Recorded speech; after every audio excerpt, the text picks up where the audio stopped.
What's up, everybody? Welcome to another episode of the Stand Up and Laugh audiobook / podcast. It's a great episode we have coming up. We're going to talk about the top 10 reasons to produce a comedy scene, and then we have an interview with the one and only Johnny Brennan of the Jerky Boys. So before we get to that, up top, we're going to talk about 3 of the top 10 reasons to produce a comedy scene in your area, and they include guaranteeing yourself stage time, establishing a quote-unquote comedy office you could do your comedy work from, and then a bargaining chip, meaning that if you produce your own shows and you produce your own mics, you can use that to book yourself or get booked on other people's podcasts, mics, shows, fundraisers, whatever it might be. So we're kind of just tipping the iceberg here of the reasons why you want to produce a comedy scene to give yourself the most stage time and the most chances to get better as a stand-up comic and the most chances for the community in your area to grow. Following that, we have an interview with Johnny Brennan of the Jerky Boys. Now, if you don't remember the 90s or you weren't around in the 90s because you're on the younger side of things, the Jerky Boys were a phenomenon. Late 80s, early 90s, there was bootleg tapes being passed around of these prank calls. And literally, they spread throughout the country, and to put them in perspective, there's no internet, there's no social media. It's just literal physical copies of cassette tapes getting dubbed and passed around from person to person. And they were so funny. They were very elaborate, long-form prank calls with a whole cast of characters. Eventually, the tapes got so popular, the bootleg tapes got so popular, they got picked up by a record label. And in 1993, so this is the 30-year anniversary of the first Jerky Boys album being available in stores, they came out on CDs and cassettes, and they sold like wildfire. They sold millions of albums throughout the 90s. They had 5 albums between 93 and 99. They're all incredibly funny. They were all incredibly successful. And there's a run in the 90s where these guys are some of the most successful comedy people out there. We're talking they're on MTV, they're in Rolling Stone, they're in The Source, they made a movie, they're in videos by major pop stars like Mariah Carey. They were all over the place. And then 2000s came, the game changed a little bit, and it was much harder to do prank calls because, number one, they were very famous themselves and their characters became famous, and number two, with cell phones and caller IDs and stuff like that, prank calls got much harder to do. But these guys, and particularly Johnny Brennan, just kept it going, man. Their fan base is so rabid and so crazy. I'm a big part of it myself. But their Facebook groups and their Instagram accounts, and just when they do an appearance, it sells out. They've made an incredible impact in the comedy world over the last 30 years. They released an album, we'll talk about it in the interview, at the end of 2020, that is really just as good as anything they did in the early 90s, and they haven't lost a step at all. So, to a great comedy pioneer and a guy that definitely came at it from left field. He didn't start doing stand-up, he didn't start going to auditions, he just started making prank calls, recording them, and then the tapes just were so funny. People dubbed them and passed them around from their friends, eventually landed on a record contract, and eventually became one of the most successful comedy things of the 90s that has a massive imprint on everything going on today and just influenced an entire generation of people, myself definitely included. So without further ado, let's get started on the top 10 reasons to create a comedy scene in your area,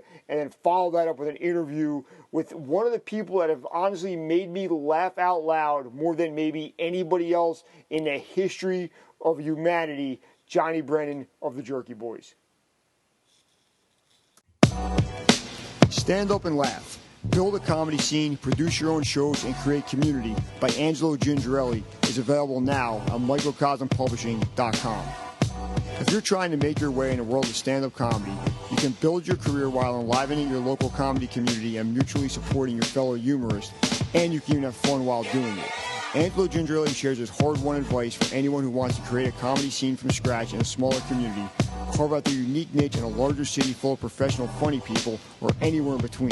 Lots of good tips here for anyone organizing community events, from how to book venues, get publicity, and avoid drama. Also includes great arguments for starting or joining a comedy scene rather than thinking of yourself as a lone wolf, and solid wisdom for being an asset to an existing stand-up community. Stand Up and Laugh by Angelo Gingerelli is available now on microcosmpublishing.com. Top 10 reasons to produce comedy shows. If you live in a major city with a thriving arts and entertainment scene, there are probably enough open mics and book shows that offer the chance to perform often without the hassle of producing your own events. But if you live in an area with a new or emerging comedy scene, taking the initiative to produce your own events creates opportunities for everybody involved that simply wouldn't otherwise exist. Getting booked on somebody else's show is great. It means the producer thinks you are talented enough to entertain their audience and be an asset to their show. While getting booked on a show is an accomplishment to be celebrated, performers are ultimately gambling on the producer that the show will be successful. They are betting that the show will be properly promoted and attended, that the room will be set up properly, and that the audio setup will be optimal, and that the show will be financially viable for all parties. When comics produce their own shows, they stop betting on other people and start betting on themselves.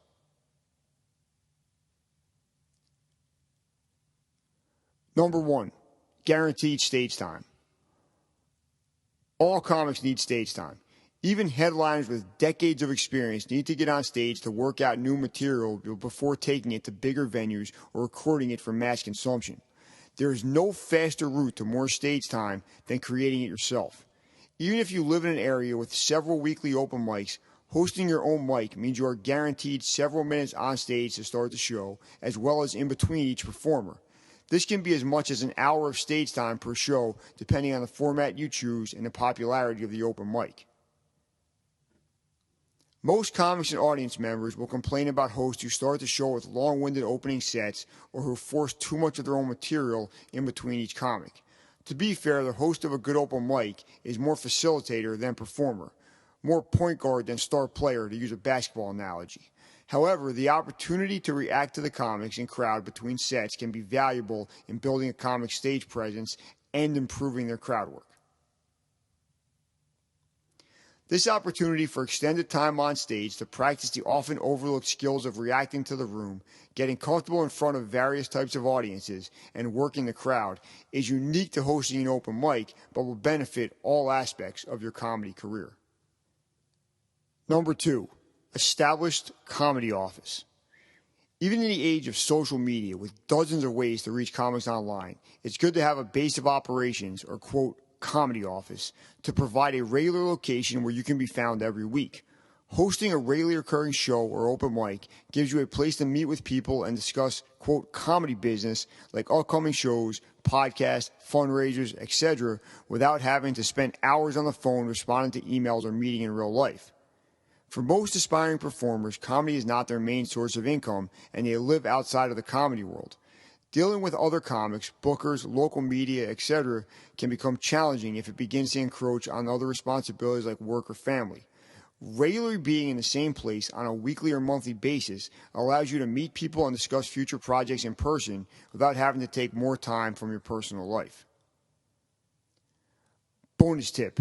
Talking to people during an open mic tends to be incredibly efficient because the format of the show almost demands all conversations happen in short increments, as the host has to get back to the stage in between each performer. This naturally decreases small talk and forces people to get to the point quicker than they might in a more relaxed setting.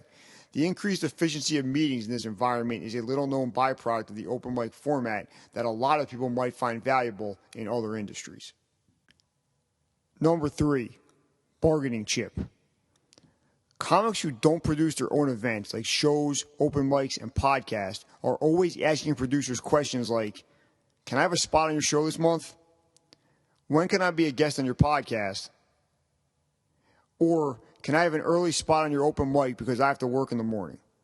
Creating your own events gives you a, quote, bargaining chip in the often competitive world of local comedy. Now that you have something to offer, you can answer commonly asked questions with responses that will create opportunities for both parties. This doesn't have to include any kind of extortion, bullying, or cutthroat negotiation tactics, but it's always better to bring something desirable to the table when asking someone for a favor or spot on their show or podcast. When you are producing your own events, you can begin to answer commonly asked questions like this. Question: can I have a spot on your show this month? Answer: sure, as long as I can have a spot on your show next month. Question: when can I be a guest on your podcast? Answer: as soon as you let me be a guest on your podcast. Can we do a crossover episode? Question: can I have an early spot on your open mic because I have to work in the morning? Answer: that works tonight, just keep it in mind in case I need a favor at your mic in the future. Producing your own events lets you be a player in the game because you have something to offer. It allows all parties to flourish by turning favors into transactions where both people get something they want and the entire scene continues growing. Number 4, it proactively creates good shows. Some comics view living in an area that lacks good comedy shows and venues as a detriment to their career, when in reality, it's a huge opportunity. If your city has relatively few comedy events, there is a much easier path to establishing a reputation as the go-to person for comedy in the area. Also, it removes the reliance on others to produce good shows. If you're always expecting other people to put on quality productions and routinely offer you opportunities to perform on them, you're headed for disappointment. Sure, you might click with a few other comics in the area and have good working relationships with them, but there's no substitute for taking matters into your own hands and producing the kind of events you would want to get booked on and that you would be proud to invite your friends or family to watch. To put it simply, if you want good comedy shows in your area, you have to be willing to produce them yourself. The Stand Up and Laugh audiobook / podcast. It interviews some of the best names in comedy. We're talking about Chris Gethard, Jersey's own, host of New Jersey's the World, host of the Chris Gethard Show, host of the Beautiful Anonymous podcast. We got Johnny Brennan from the Jerky Boys, a game changer in the 90s, sold millions of albums of prank calls.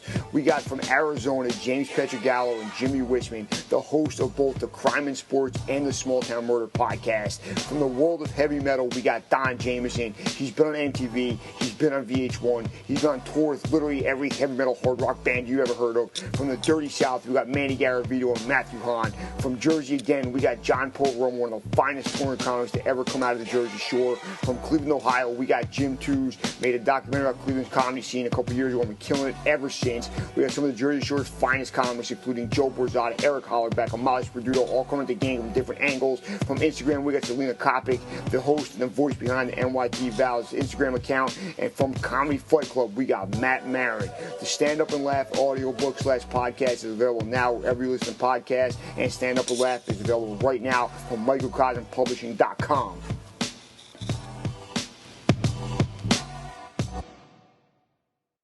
Welcome to another interview segment of the Stand Up and Laugh audiobook / podcast. We just read a couple chapters together, and now we're going to talk to a guy. A lot of what we talk to in this book is about creating your own lane, right? This man didn't create his own lane. He created his own 6-lane superhighway starting in the late 90s through the 2000s till right now in 2020. In a time where stand-up comedy was a thing, improv was a thing, sketch was a thing. He took prank calls, something that had been around for a long time, and took it to a level that nobody ever took it to before. He introduced characters like Frank Rizzo, Sal Rosenberg, Kissel. He introduced terms to the English language like nits, sizzle chest, and of course jerky. And I can't be more excited to talk to one of my literally a guy who's made me laugh more than maybe anybody else on the planet, Johnny Brennan. Johnny, what's going on tonight, man? Thank you very much, Angelo. Thank you. That's a wonderful introduction. You know, a lot of people don't realize, the early 90s is when I dropped like officially. But I've been around since the 70s, way back. But it really took on legs in and around 1993 when, the motion picture was coming out and I was signed to Atlantic Records. That's when it was a big deal. And what it was a breath of fresh air. You know, Eddie Murphy and all these other big time comedians, they were like, it's like nothing that they've ever heard before. It's so different. It's so unique. You know, up until that point, you just had a guy standing in front of a red brick wall, telling jokes. And that's not what I was all about. I was just creating these characters that were based on my family members. And these characters were as nutty as you get because I exaggerated what my father was, my mom and lots of other family members and friends. And I would just really exaggerate the characters because they were perfect. And I knew that they were really like a treasure. And I took it from there, and I was able to have this ability to put these characters into situations and just have them as believable as all hell. Because as far as I was concerned, I wasn't making jokes. I wasn't being a comedian. I was putting these characters into situations that were pretty incredible, and just kept it going. Yeah, I think one thing that's amazing about the characters seem to have a very believable backstory. Like, you believe Frank Rizzo was really doing construction or plumbing when he hung up the phone, right? But then sometimes you guys just struck gold where the people you called were as funny as you, right? So Yeah. my question is, how many calls did you do before you got to like that first album? Like, this is what we're putting out on a record label. Because obviously you had been doing it for a long time. Was there a lot? Does it take tons of bad calls to get the one masterpiece, or how's the creative process work? No, not for me. For me, it was very, very lucky. I had already created this this amazing thing that was going all over the globe on cassette tapes. So, you know, the New York Times said it was the largest bootleg in history. You know, there were reports that it was like, you know, 100 times greater than any Grateful Dead bootleg. And so, but this is going way, way, way back before I became famous. So that bootleg is what everybody fell in love with. So that was it. That was it. And I never did two of anything. So, when you go back in time and you hear The Auto Mechanic, there was no two auto mechanics. I was always a big stickler on trying to be the best I can be. And in the comedy world, all you see all day long, comedians ripping off other comedians and stealing their stuff. And they have no shame about it. So I was always the opposite of that. I don't steal. So I came to this thing that I guess what? I'm not even going to steal from myself. So there's not going to be, there's never going to be two auto mechanics. There's never going to be two insulator jobs. I do this particular thing and I move on to something else. And that's the way it was. But very lucky, because I would do, after the bootleg, I had to make albums. So it was easy for Jerky Boys 1 because I could just peel them off the bootleg because that's what the people wanted. And because now they could own it. They could own it themselves from Atlantic Records, and they could own it, and it's in pristine shape, and it's a CD. So now they don't have to worry anymore about their cassette tape getting broken. And with all the bootlegs that were on the street, millions and millions and millions of them, it still went on to sell multi-platinum, with Atlantic Records. And it just went on to sell multi-platinum 1, 2, and I got word from Tower Records that Jerky Boys 2 is one of the top selling and one of the top comedy albums in history of all time. So, it was an amazing phenomenon that people just really loved. It was really amazing. I'll tell you real quick how I came to it. Kind of like you said, I was working at the Jersey Shore in the summer of 1992, about to start high school. And I was working with a lot of college kids that went to Rutgers, right? And they had these tapes. And once they got to know me, you're like, oh, you'll get this. And they were giving me, like you said, the bootleg tapes that they were very funny, but the sound quality wasn't great because they'd been dubbed 5 times by the time it got to me. And then the end of that year, early 93, summer 93, the real album came out. And me and my friends couldn't wait to get exactly what you said, a CD, good quality, the top by 20 calls that we ever wanted to hear. Because we were listening to those bootlegs, but they were bad quality because they've been dubbed over so many times. And we were waiting to buy that CD like it was the next Nirvana, Wu-Tang Clan, whatever thing we wanted in the 90s. We were there the day it came out. And I think a lot of people were, because your numbers say the fans came out the week it dropped. Oh, the numbers are incredible. And you have to remember, back in those days, back in my day when I came up with the Jerky Boys 1 and Jerky Boys 2, I didn't have the luxury of just competing against comedy guys. I competed against Green Day, Collective Soul, you name the band, like you just said, Nirvana. I competed against the Butthole Surfers. You named the band that was hot back in those days, and I had to compete against them for a spot on the charts. And in Billboard magazine, I actually finished number 1. The Jerky Boys were number 1 in Billboard. And in the number 2 slot was Radiohead with Pablo Honey, who they called and asked me if they could use that skit to name their debut album in America. And the funny thing is I said, yeah, guys, absolutely. I didn't even know who they were. And I said, absolutely, guys, you're more than welcome to use that name, because that was my famous skit of Jerky Boys 2, I believe.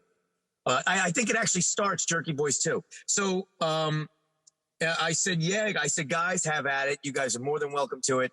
And lo and behold, they chased me up the charts. So it was in Billboard magazine, Jerky Boys number 1 and Radiohead number 2 with Pablo Honey. That's an amazing story, man. I want to talk to you Yeah, real quick. it I is. wasn't going to bring this up, but since you brought up how influential these calls were, right? How do you feel about the things that came out post Jerky Boys, like Crank Anchors, or the idea that every morning radio show has a prank call segment that you can't tell me those DJs didn't grow up listening to you guys? Do you feel that way? Absolutely. There's no question about it. The Jerky Boys stands alone. That there's nothing ever like the Jerky Boys. I always tell people, look, if I had a nickel for every time I was getting ripped off or people were copying my characters, I'd have a lot of dimes. So the truth is, everybody knows that. Everybody gets it. And especially now. Now, you're talking now. You're talking, this is 2021. I just released my brand new record. You should have pictures of it there. I got it. I'm ready. Yeah, so you can post those pictures. That I hadn't put a single thing out in 25 years. Not a single thing. I come out with the Jerky Boys, the brand new record, and it goes straight to #1 the next day. Straight to #1 on Amazon, on iTunes, and so right to #1. And what do you think it did over the next couple of days? It dragged all of my old Jerky Boys records right up to #2 and all the top slots. So it just goes to show you, man, the Jerky Boys is not like anything else ever.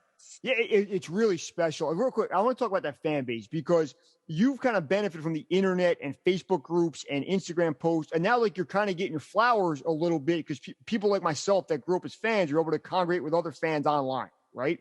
How do you think you've, number one, amassed that giant fan base that for 25 years, we're still running around quoting you as if you did, Sandalwood or Sandalwood Tile yesterday, but you did it in 1990. Why do you think that fan base is so rabid and so vocal on the internet now in 2021? Yeah, that Sandalwood that was done back in the late 70s, early 80s. So what happens is you guys don't get it until you didn't get it until it was on Atlantic Records, and which was 1992, I believe. So that's when you can reckon with it. But the fact is, that's one of the classics on the bootleg, and so that was around for so freaking long. It's like a tan sandalwood, whatever you guys call it, and that was short and it was sweet, and don't give me this somewhat shit. It's always a problem with you guys. So these are just. People fell in love with that particular track, because I think it's only maybe 40 seconds long and maybe a little longer than that. And to this day, it's some of the fan base. It's some of their favorite work ever. And it's just a very simple little call to a tile shop. And people are always fascinated with how do I come up with these names like a brown, a tan, a sandalwood, whatever you guys call it. Because, people would always ask me, how do you know so much about scaffolds? How do you know so much about painting? How do you know so much about auto mechanics and cars and insulation? And I say to people, it's because I did everything. I did everything you could think of. I worked in the trades. So I carried a lot of knowledge of these trades into my routines and my bits. Yeah, man, it's obvious. It's an amazing character, amazing call, no question. That being said, how do you think you would have fared if you would have came out, say, 10, 15 years later in the internet era? And I'll give you my theory on it. Because I think so much of what you guys did was so great for memes and sharing posts and sharing links. I think you guys would have been more famous if you came out later. But I don't think you would have made much money because people don't buy albums anymore the way they did in the 90s. But I feel like you were so far ahead of your time. You were viral before viral was a thing. That's right. And we've been saying that for years in interviews. What it is people, it's a more beautiful thing when you look at it because it's more organic and it's more natural.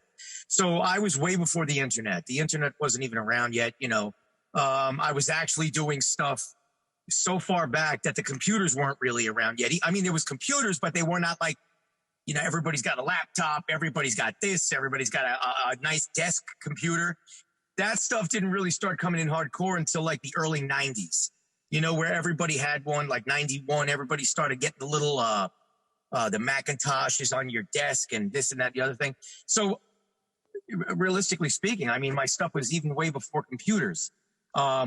And again, I say that when I don't mean computers per se, like they had these monster computers that could fill a room in the 1950s. But I'm talking about computers like we know them today, where everybody has a desk and everybody has computer, laptop, and everybody's got that. So that was the difference. I didn't have any of that luxury. But the beautiful thing about it is it was couldn't be any cooler because it was human beings. It was human beings loving the stuff so much that they would make 10, 20 copies, 30 copies. And they were so proud to have it. They didn't know who I was. They had no idea. But they were so proud to have this that they would, on the weekends, on Friday, they'd be like, they'd meet up on street corners, or they'd meet up in, whatever neighborhoods or, bars that they hung out in. And they say, they give away these tapes to their friends like a gift. Like it was giving your buddy a gift. You wait till you hear this. And basically remember, I made this for you.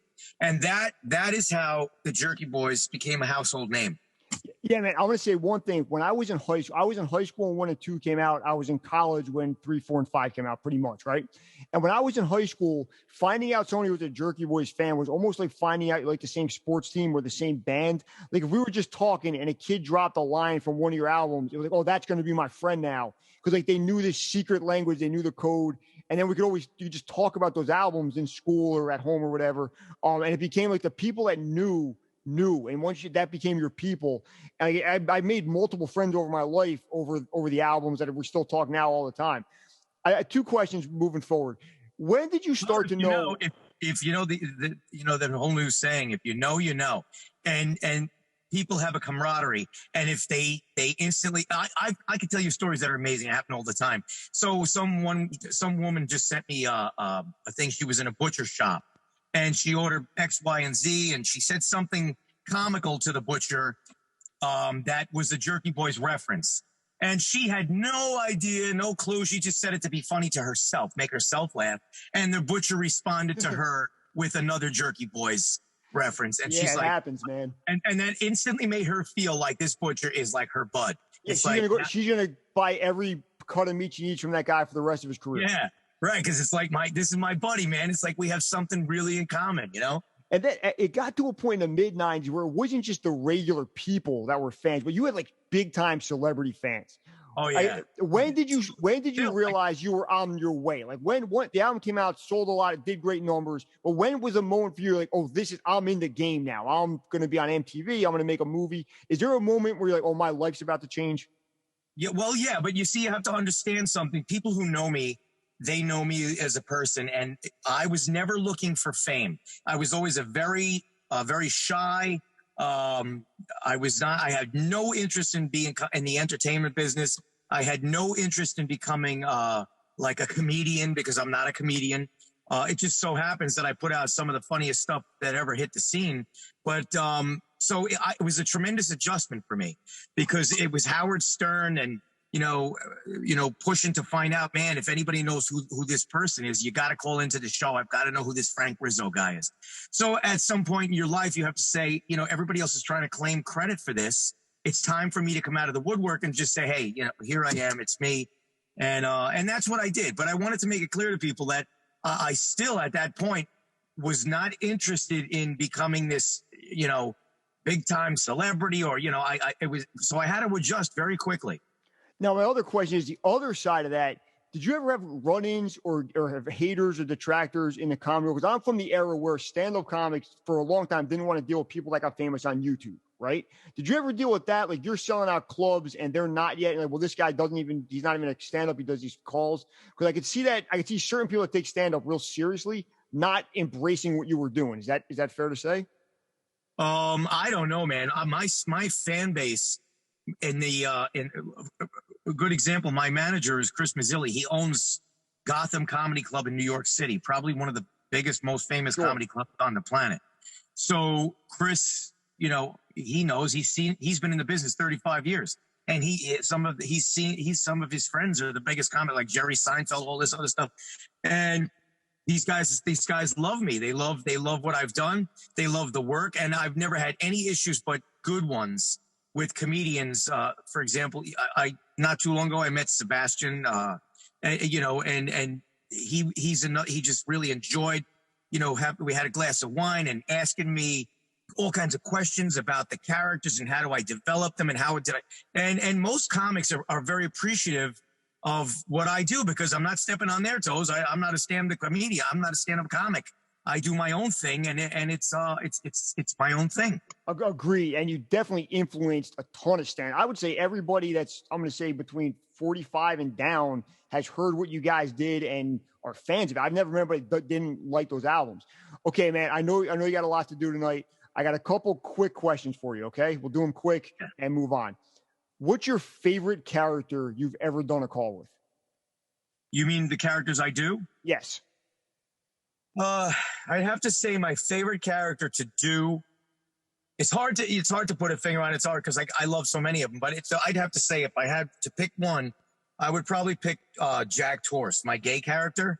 Yep. Because it's a character that I really have to, it's so many complexities and so many. Like, he's a diva 1 minute, the next minute he wants to, slap the shit out of you.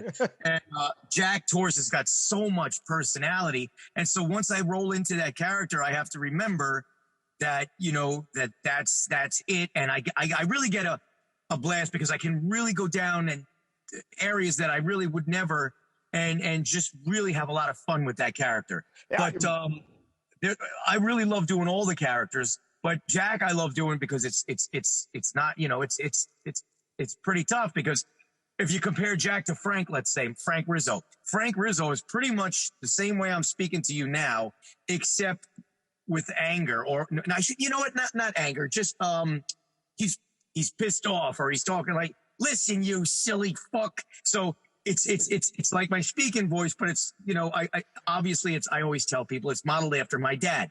So when my dad would get angry, that's Frank Rizzo.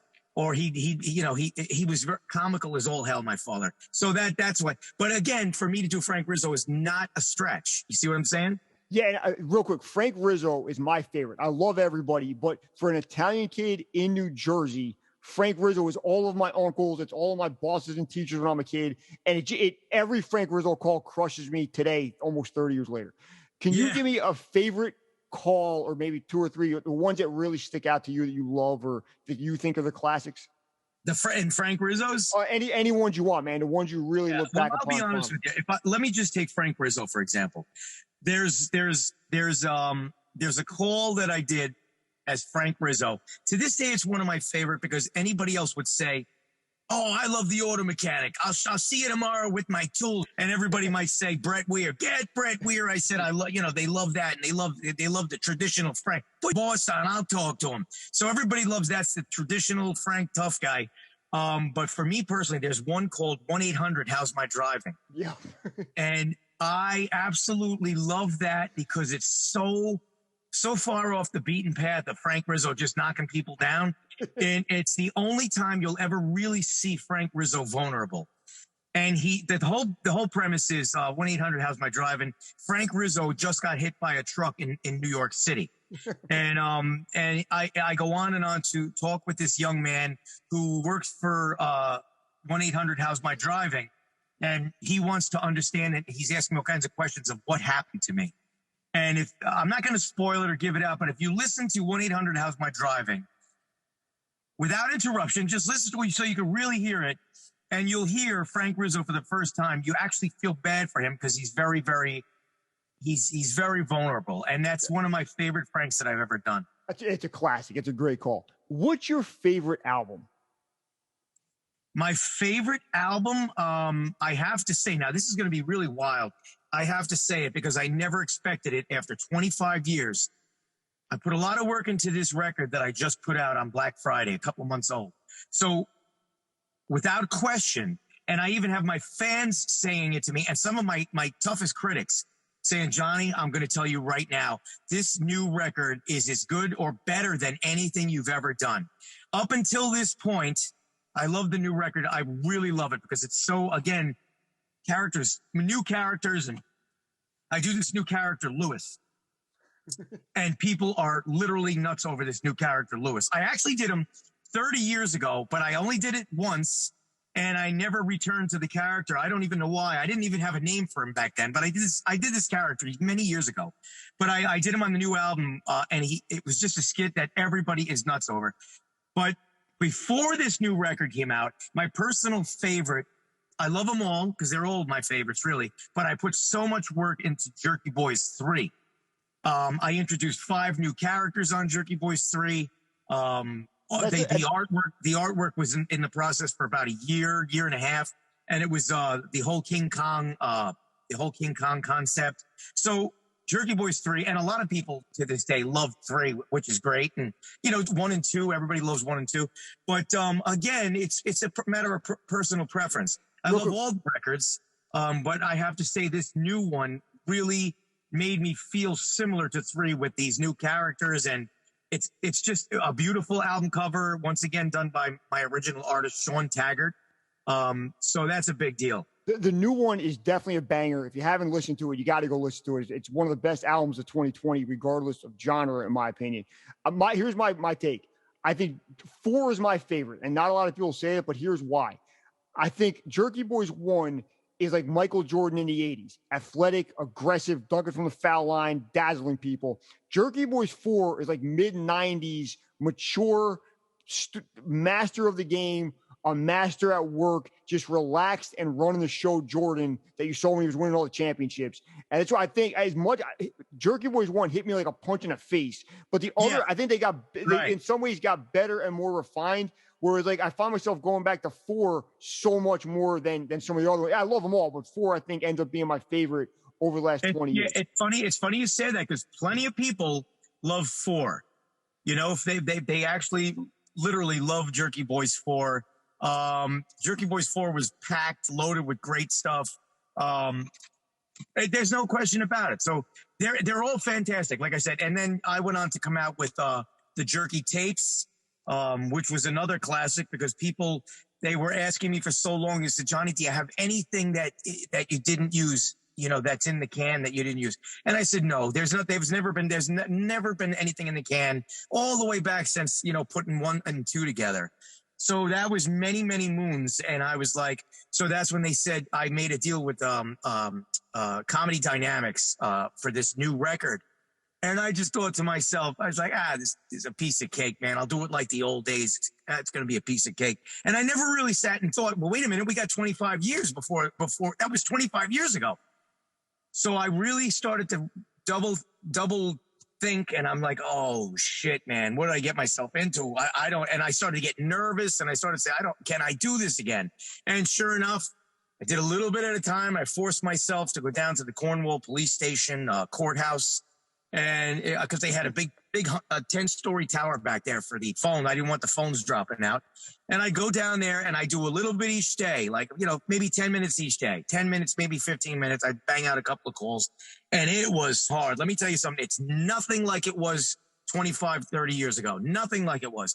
People don't want to answer the phones today. They don't want to be bothered.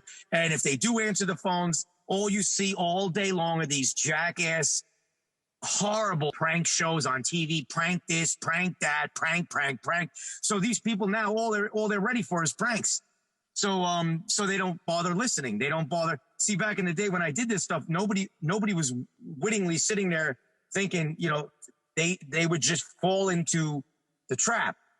But now I had to do, let's say, instead of one call like I would do back in the old days, I would do one call and I'd be like, shit, that's a great one. It's going on a record. I do another call. Shit, that's great, man. It's going on a record. And I would do like 29 calls, and they would all go on a record, or maybe I would leave out 4 or 5 and I'd have a little something for the next. But it was almost like I was blessed this time because I just kept at it, and I was very disappointed. For the first couple of days, I was like, oh shit, I don't know if I'm going to be able to do this. But then I just said, wait a minute, there's millions of people out there, so I'm going to just keep plugging away until I get what I need to get. And sure enough, man, the album is absolutely terrific. Terrific. Yeah, like I said this on an email when we were setting this interview up. I listened to it the day it came out at midnight because I wanted to stream it immediately. And I was in my living room laughing so hard I woke my 5-year-old daughter up. Like, that's the level of enjoyment I got out of that Black Friday 2020. Yes. I know we're butting up at the end of the time you have. So what do you have coming out next, and where do we find you on social media? Well, let me just tell you something funny real quickly. Like I just said to you, I know the record company was getting impatient, and I was I was a little, shitting myself a little. Oh man, am I going to be able to do this? So I started dragging it out and making excuses why I didn't do anything today. So it was easy to make excuses. So now time is getting really crazy now. Now that it's a year and a half since I announced it, and the record company's like, they're like, dude, what's going on, man? We announced this record. What's going on? Rolling Stone actually broke the story. Rolling Stone. So I said, that's it, man. I can't keep doing this. I have to get buckled down and get to work. So anyway, I finished it just before the end of 2020. Literally, I finished it in November, and it was going to drop November 27th. Oh, wow. So I finished it in November, and it was going to drop November 27th. And I just said to myself, let me call the record label and let me just ask them, can we just wait just another month? My birthday is December 1st. Let's just wait another month and let me drop this thing in 2021. I said, 2020 has been for so many people, it's been such a horrible year. And I said, and a light bulb went off in my head. I said, wait a minute. This is exactly the reason it needs to come out in 2020. It's the Jerky Boys, and the Jerky Boys coming to the rescue. I said, 2020 may have kicked a lot of people in the ass, but who gives a shit? So it's coming out so late in the year that it's going to be just like it came out in 2021 anyway. So it came out right on my birthday, December 1st. It came out the 27th on November. My birthday was December 1st. And on my birthday, it was number one.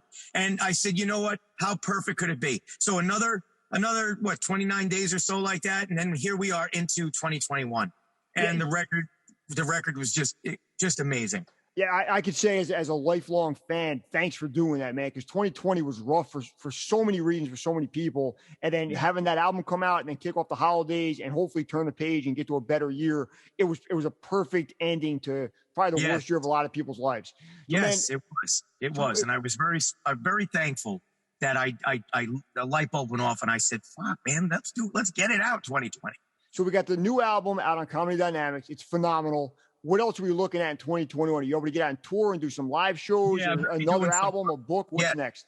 Well, I have. Thank God now when people used to ask me, do you have anything in the can? I always say, for decades, I said, I got nothing. So now at least I have a nice little, I don't have a whole record, but I've got at least a third or maybe a half and these calls are phenomenal. To put together a new record, but mainly I'm going to be out touring, with the new record as the prop and the background and all of the work over the years. And these things that I do, these shows that I do, people really love because it's not like you're going out to a stand-up comedian show. These people love the show because it's a night of interaction, like with the audience. It's audience participation, interaction, VIP. We play some classic bits. We play some stuff off the new album, and people, they have millions of questions and they want to ask them. They want answers. And a lot of the fans in the audience tell their stories. So it's a blast. It's a blast. And so far the shows that I've done, the people said, Johnny, that was one of the best nights of my life. I've never had so much fun. So it's really a good thing. It's a great thing, man, for just to get out there and have fun together, you know? That's great to hear. Much continued success. I can tell you to your face right now, I'm happy to be able to say this over the Zoom. I've laughed more at the Jerky Boys in the past 30 years than I probably have at any other thing in the world. Okay. I love what you guys have done. You've changed the way I speak, the way I interact with people. I could be, no matter what is going on in my life, there's never been a thing that listening to a Jerky Boys album hasn't made me laugh out loud at. So I got to, if nothing else, I want to say thank you for providing all that content for so long. And just really, it sounds cliche, but producing life-changing content for a lot of fans, myself included. That's going to wrap it up for our interview with Johnny Brennan. Make sure you check out Stand Up and Laugh at microcosmpublishing.com, and we'll see you next time.